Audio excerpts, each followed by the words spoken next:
The courtroom was silent. Cameras flashed outside. Reporters waited breathlessly, and fans around the world sat glued to their screens. Inside, Sean Diddy Combs stood frozen, as the judge prepared to deliver a sentence that would forever change his life. A man who once ruled the music industry with swagger and power was now about to be stripped of it all. The words that followed were shocking.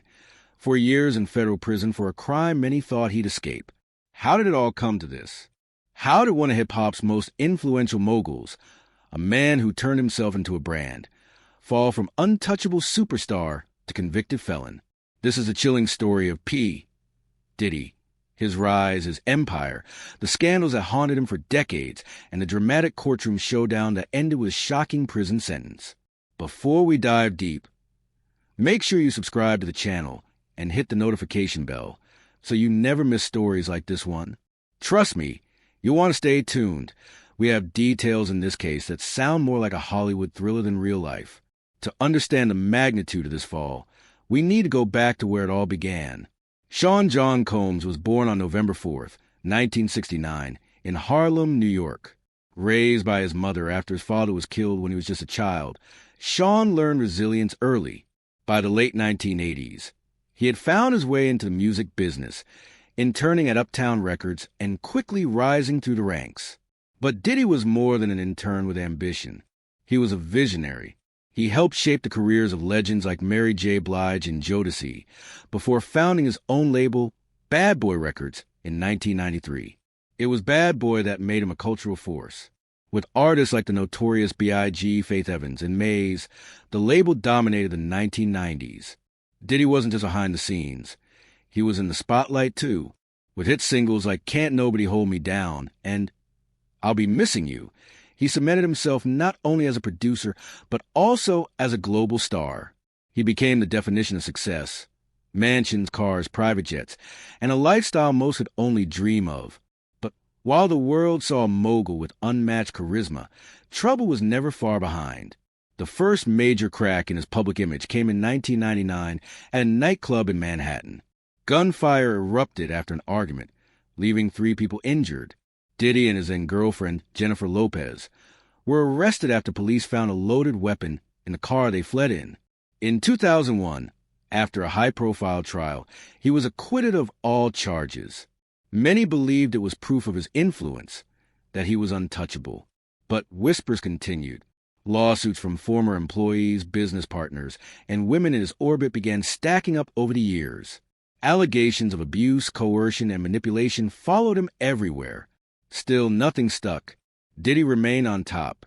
He diversified into fashion with Sean John, became a reality TV star with Making the Band, and kept building his empire. By the 2010s, he was one of the richest figures in hip-hop, with Forbes listing him at the top of their wealth rankings year after year. But behind the glitz, the rumors never died. In private conversations, people said Diddy had a darker side, one fueled by control, secrecy, and a need to dominate. The world was shifting. The late 2010s and early 2020s brought a wave of accountability for powerful men in entertainment. Stories that once stayed buried were finally being told. And Diddy, despite his years of escaping justice, couldn't outrun the tide forever. It began with a bombshell. In November 2023, singer Cassie Ventura, his longtime partner, filed a lawsuit accusing him of physical abuse, rape, and coercion throughout their relationship. The lawsuit detailed years of trauma and shocking claims of what she described as freak-offs, drug-fueled parties with male escorts that Diddy allegedly forced her into. The lawsuit sent shockwaves through the music industry. Within one day, the case was settled privately to the public.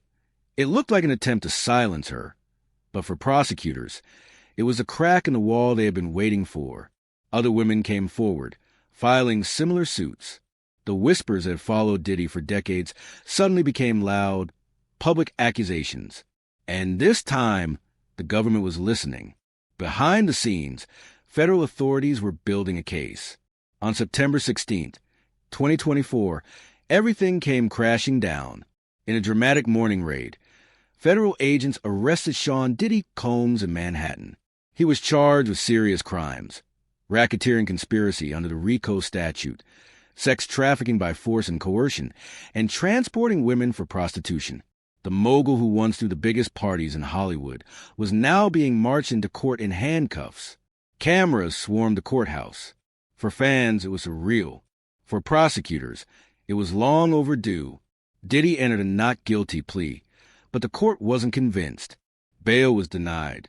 The judge cited the severity of the charges, the risk of witness tampering, and his history of violence. From that day forward, Diddy's freedom was over. And yet, what happened next would prove that even a man as powerful as Diddy couldn't escape accountability forever. Before we continue, don't forget to hit that like button and leave a comment below with your thoughts on this case so far. Do you think justice was served, or was this a setup against one of hip-hop's biggest moguls? I want to hear what you think. While Diddy sat in custody, his legal team fought tooth and nail. Motions were filed, appeals were attempted, but the judge was firm. On October 10th, 2024, a trial date was officially set for May 5th, 2025. For months, the world speculated. Every headline was about Diddy. Would he beat the charges like he had in the past? Or was this truly the end of his reign? As the trial date approached, more details leaked. Witnesses had come forward with stories that matched Cassie's lawsuit almost perfectly. Investigators uncovered financial records, private flights, luxury hotel stays, and even video evidence of the infamous freak-offs. The empire Diddy built was unraveling piece by piece, not because of music or money, but because of secrets that had finally been dragged into the light. And yet, nobody could have predicted how dramatic the trial itself would become. Before we dive into the explosive courtroom battle, make sure you subscribe to the channel, because what unfolded during those weeks in court was stranger, darker, and more chilling than anyone imagined. On the morning of September 16th, 2024, New York City woke to a scene that could have been ripped from a Hollywood thriller. Federal agents swarmed Sean Diddy Combs' Manhattan residence. Black SUVs lined the street, and officers in tactical gear moved in with precision. The once untouchable mogul, a man who had lived most of his life above the law, was let out in handcuffs. For fans watching the footage, it was surreal. Here was Diddy, the architect of hip-hop success, dragged into custody like a common criminal. For prosecutors, it was a long-awaited victory. They weren't just bringing him in on minor charges. They were hitting him with some of the heaviest accusations in the federal playbook. The indictment was stunning. Federal prosecutors laid out a sweeping case that painted Diddy not as a music mogul, but as a leader of what they described as a criminal enterprise. He was charged with racketeering conspiracy under the RICO statute, a charge typically reserved for mob bosses and organized crime figures, sex trafficking by force, fraud, or coercion, transportation of individuals across state lines for prostitution. Each charge carried serious weight. Together, they threatened to dismantle Diddy's empire and leave him facing decades in prison. In the indictment, prosecutors alleged that for years, Diddy orchestrated drug-fueled sex parties, known within his circle as freak-offs. These weren't just rumors whispered in the industry. The government claimed they had witnesses, financial records, and even digital evidence tying him directly to these events. It was a far cry from the glamorous, champagne-soaked lifestyle Diddy projected. This was darker, more sinister, and the courtroom was about to become the stage where all of it played out. Before we continue, make sure you tap that subscribe button and turn on notifications. We're only scratching the surface, and what comes next is even more shocking. When Diddy appeared in court that same week, his legal team was ready to fight for bail. They argued that he wasn't a flight risk, that he had ties to the community, and that he should be allowed to prepare his defense from the comfort of his home. But the judge wasn't convinced. Federal prosecutors countered with a blistering argument. Diddy had the money, power, and resources to flee the country at any moment. More than that, they said witnesses feared retaliation. The judge agreed. Bail was denied. From September 2024 onward, Diddy's reality shifted from penthouses and private jets to the harsh confines of federal detention. For the first time, the mogul who once bragged about being can't stop, won't stop, was truly stopped. Outside the courtroom, the world was split. Some fans believed Diddy was being targeted, a scapegoat in an era of heightened accountability. Others saw it as long overdue justice. Every news outlet covered the story. Social media lit up with debates.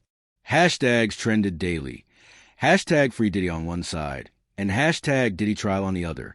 Memes spread like wildfire, with some mocking him and others defending him. But perhaps the most damaging blow wasn't from the media. It was from those who once stood close to him. Former associates and insiders began speaking out, many corroborating the government's claims. The empire he had built so carefully was crumbling, not just legally, but publicly. Sponsors backed away. Business partners went silent. And for Diddy, a man who thrived on image, that was a prison of its own. On October 10th, 2024, Judge Arun Subramanian officially set the trial date for May 5th, 2025. That gave both sides 7 months to prepare. For prosecutors, it was time to organize years of allegations into a compelling case. For Diddy's defense team, it was a desperate race to find cracks in the government's armor. In the months that followed, both sides made moves. Prosecutors unveiled more details. Testimony from women who said they had been trafficked, financial trails showing payments to escorts, and even videos allegedly depicting some of the freak-offs. Diddy's lawyers, meanwhile, tried to paint the entire case as exaggerated, the product of disgruntled exes and opportunistic witnesses looking for a payday. They insisted he was guilty of nothing more than living an extravagant lifestyle. But as more evidence surfaced, the defense's arguments looked weaker by the day. Don't forget, if you're enjoying this deep dive, hit the like button to help us keep bringing you these powerful stories. It really helps the channel grow. By early 2025, the mountain of evidence against Diddy seemed impossible to ignore.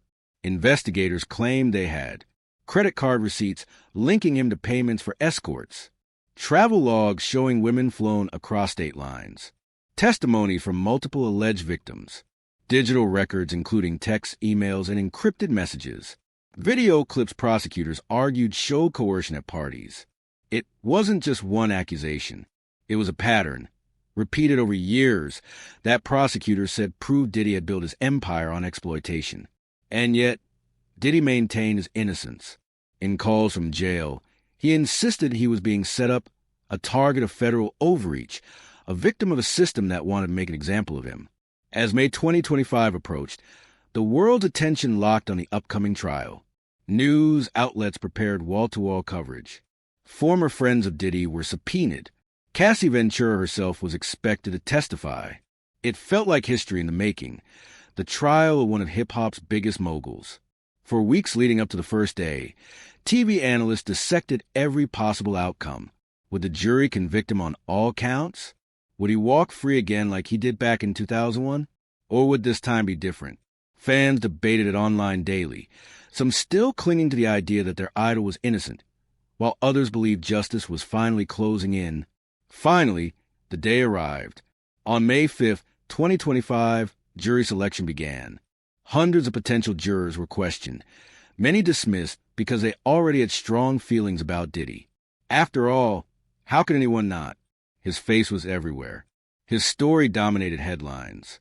By May 12, 2025, opening statements began. Prosecutors painted a damning picture. Diddy as a man who used money, fame, and power to control and exploit others.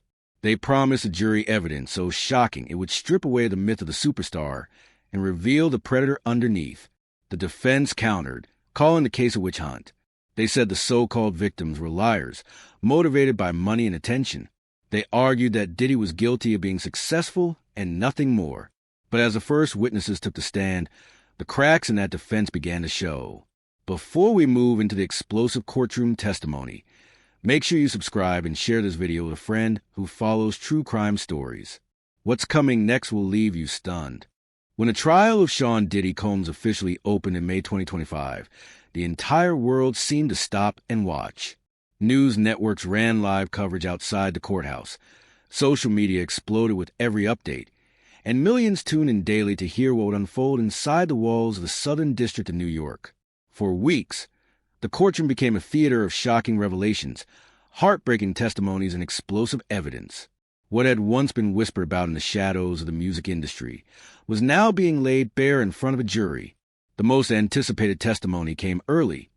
Cassie Ventura, Diddy's former partner, took the stand. She had already shaken the industry with her lawsuit in November 2023, but now she was speaking under oath. Cassie described years of manipulation, abuse, and coercion. She told the jury about the so-called freak-offs, explaining how she was pressured into drug-fueled encounters with male escorts while Diddy watched or participated. She spoke of violence, control, and fear, her voice steady but filled with pain. Her testimony was chilling. Jurors leaned in. Reporters scribbled frantically. And in that moment, the superstar image of Diddy seemed to shatter. Another witness, referred only as Jane, told a similar story. She recalled being flown across state lines for parties, given drugs, and forced into acts against her will. Like Cassie, she described a world of luxury that quickly turned into a nightmare. The defense tried to undermine them, suggesting inconsistencies and motives of financial gain. But the weight of their stories, supported by evidence, was hard to ignore. Before we continue, remember to hit the subscribe button and turn on notifications. This story only gets darker, and you won't want to miss what comes next. The prosecution didn't rely on testimony alone. They came armed with hard evidence.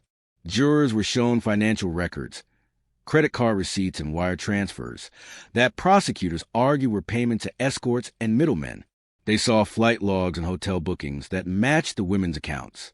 But perhaps most shocking of all was a video clip shown on June 17, 2025. The video allegedly captured one of the freak-offs in graphic detail. Jurors were visibly disturbed. One even asked to be excused after watching. The judge addressed the court sternly, reminding both sides that leaks of such sensitive material would result in sanctions. The clip became a centerpiece of the trial. For the prosecution, it was undeniable proof. For the defense, it was spun as consensual adult behavior taken out of context. But in the court of public opinion, the damage was already done. Diddy's attorneys worked tirelessly to counter the avalanche of evidence. They called character witnesses who described him as generous, misunderstood, and targeted because of his fame. They argued that the so-called victims had consented, that the government was overreaching, and that Diddy was being punished for his lifestyle, not his actions. Yet even as they spoke, the image of the video lingered in jurors' minds. The financial records were hard to refute, and the testimonies, emotional and consistent, painted a damning portrait. Diddy himself did not testify, a move his lawyers believed was necessary, but his silence was noted by many. For a man known for commanding attention and dominating every room, sitting quietly in the defendant's chair was its own statement. On June 26, 2025, both sides delivered their closing arguments. The prosecution described Diddy as a predator who hid behind wealth and fame, arguing that he had exploited his power for years without consequence. The defense, in turn, called it a witch hunt fueled by opportunism. On June 30, 2025, the jury was officially charged and sent to deliberate. Inside the jury room, tensions ran high. Some jurors reportedly wanted to convict on every charge.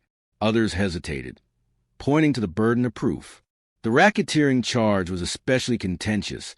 Was Diddy truly running an organized criminal enterprise, or was the government overreaching? The deliberations stretched on. 3 days of debate, review, and heated discussions. Finally, on July 2nd, 2025, the jury returned to the courtroom. The tension in the courtroom that day was palpable. Reporters leaned forward, pens ready. Diddy sat rigid, his hands clasped tightly, his eyes fixed on the judge. The jury foreperson stood and delivered the decision. Not guilty on racketeering conspiracy. Not guilty on sex trafficking charges tied to Cassie Ventura and Jane. Guilty on 2 counts of transportation for prostitution. The split verdict stunned the room. Gasps echoed through the gallery. Some saw it as a partial victory for Diddy. Others believed the guilty counts were enough to mark the end of his empire. As the words sank in, Diddy dropped to his knees in court. For a man who had once stood on top of the world, it was a dramatic collapse. The judge quickly denied any request of bail.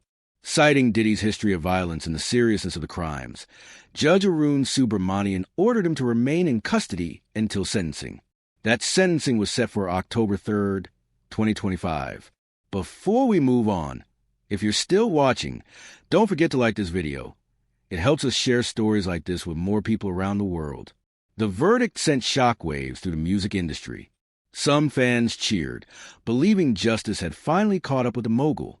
Others clung to the belief that he was unfairly targeted. Sponsors cut ties immediately. Television networks that once celebrated him now distanced themselves. His music was pulled from playlists. The empire he had built for decades crumbled almost overnight. And yet, the biggest moment was still to come: the sentencing. What punishment would the judge hand down? Would Diddy walk free sooner than expected, or spend years behind bars?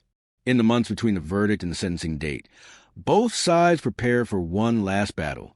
Diddy's defense team argued for leniency, suggesting a sentence of just 14 months, pointing to the fact that he had already spent over a year behind bars awaiting trial. They emphasized his philanthropic efforts and claimed he had already lost everything. The prosecution was relentless. They pushed for a sentence of over 11 years, arguing that Diddy's influence, resources, and abuse of power deserved nothing less than a severe punishment. The stage was set for October 3rd, 2025, the day the world would learn how much time Sean Diddy Combs would spend in prison. Don't go anywhere, because in the next part, we'll take you inside that dramatic sentencing day, where the judge's words shocked everyone in the room. Make sure you subscribe now, so you don't miss a conclusion of this story. Session 4, the sentencing, October 3rd, 2025. The morning of October 3rd, 2025, the Southern District of New York courthouse was buzzing like never before. Reporters, photographers, and curious onlookers crowded the steps. The air was thick with anticipation. Inside, Sean Diddy Combs was about to hear his fate. This was the culmination of nearly 2 years of investigation, scandal, and legal warfare. Would he walk out with a short sentence and perhaps a chance at redemption? Or would the judge make an example out of him, ensuring that his downfall was as complete as his rise had once been? Before we get into the shocking words spoken in court that day, make sure to tap subscribe and turn on the bell notification. Stories like this one are unfolding in real time, and you won't want to miss what's coming next. The courtroom atmosphere. The courtroom was silent when Judge Arun Subramanian entered. To one side, the prosecution sat with their files neatly stacked, their faces stern and ready. To the other, Diddy's defense team whispered frantically, shuffling papers. Behind them sat Diddy himself. Gone was the larger-than-life mogul with swagger and bravado.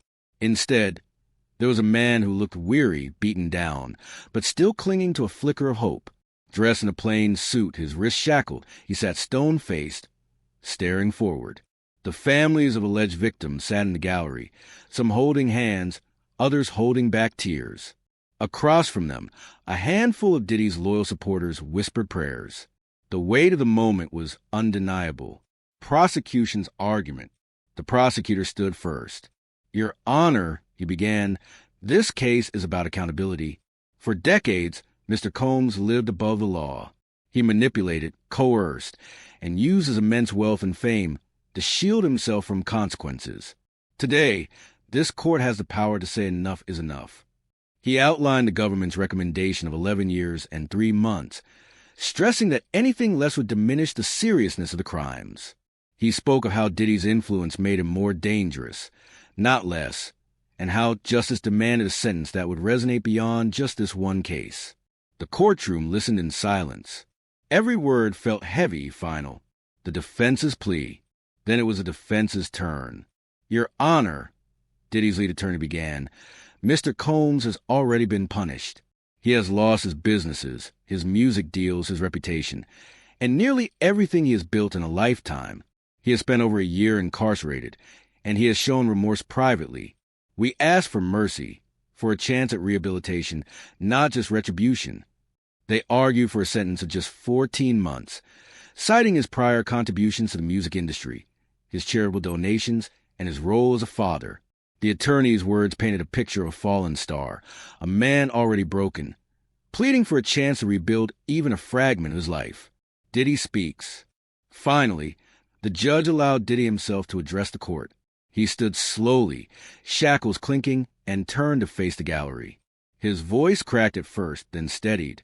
"I've made mistakes. I've lived a fast life, a reckless life at times, but I never set out to hurt anyone. To those who say I did, I am sorry. Truly sorry. I ask this court for mercy, not for me, but for my children. I want a chance to be there for them, even if it's not in the way I imagined. I know I can't undo the past, but I ask for the chance to live differently in the future. The courtroom was silent. Some victims' families shook their heads. Others wept quietly. The judge's words. Then came the moment everyone had been waiting for. Judge Subramanian looked down at Diddy, his expression grave. He spoke slowly, deliberately. Mr. Combs, this case has been unlike any I presided over. The evidence presented shows a pattern of conduct that is deeply troubling. While this jury did not find you guilty of every charge, they did find you guilty of transporting women across state lines for prostitution. That is no small matter. You used your power, your influence, and your wealth to exploit others. And while you now claim remorse, your actions suggest otherwise. This court cannot ignore the seriousness of your crimes, nor the impact they have had on the lives of others. The room was silent, every breath held. Judge Subramanian continued, You asked for mercy, but mercy must be balanced with justice, and justice demands accountability. He paused, then delivered the sentence. The sentence. Sean Combs, I hereby sentence you to 11 years and 3 months in federal prison. You will receive credit for time already served. You will also be subject to 3 years of supervised release upon completion of your term. This sentence is not only for you, but as a message. No one, no matter how powerful, is above the law. Gasps echoed through courtroom. Some victims' families embraced, tears streaming down their faces. Supporters of Diddy sat stunned, their hopes shattered. Diddy closed his eyes, bowed his head, and did not move for several moments. His empire, his freedom, his legacy, all gone in an instant. The aftermath. As U.S. Marshals led him away in shackles, Diddy glanced back at the gallery one last time. His eyes locked briefly with his children, who sat quietly in the back row. Then he disappeared through the courtroom doors, swallowed by the system he had once believed he could escape. Outside, the scene was chaotic. Protesters shouted, fans cried, cameras flashed. The news cycle went into overdrive. Diddy sentenced to 11 years in federal prison. For days, it dominated headlines. Analysts debated the fairness of the sentence. Some argued it was too harsh, others that it wasn't nearly enough. But one thing was certain. The downfall of Diddy was now complete, a haunting legacy. The sentencing marked the end of an era, not just for Diddy, but for hip-hop itself. Once celebrated as a titan of the industry, he was now a cautionary tale. His music still played in some corners, but it was overshadowed by scandal. His businesses lay in ruins. His name, once synonymous with success, was now forever tied to disgrace. And the questions lingered. How many others in the industry have been protected by fame and money? How many secrets still lay hidden, waiting to surface? For Diddy, there would be no comeback. His story was sealed in court records, his fate decided. The man who once declared can't stop, won't stop, had finally been stopped. Closing reflection. As the dust settled, the world moved on, but the echoes of the trial remained. Victims found closure. Those scars would never fully heal. Fans wrestled with their feelings, torn between the music they love and the man who created it. And for Sean Combs, the walls of federal prison became his new reality. No flashing lights, no red carpets. Just silence, steel, and time. Time to reflect on everything he had gained and everything he had lost. Before we close, if you found this documentary-style breakdown gripping, please like this video, share it with friends, and subscribe. Your support helps us bring you more deep dives into the stories shaping our world right now.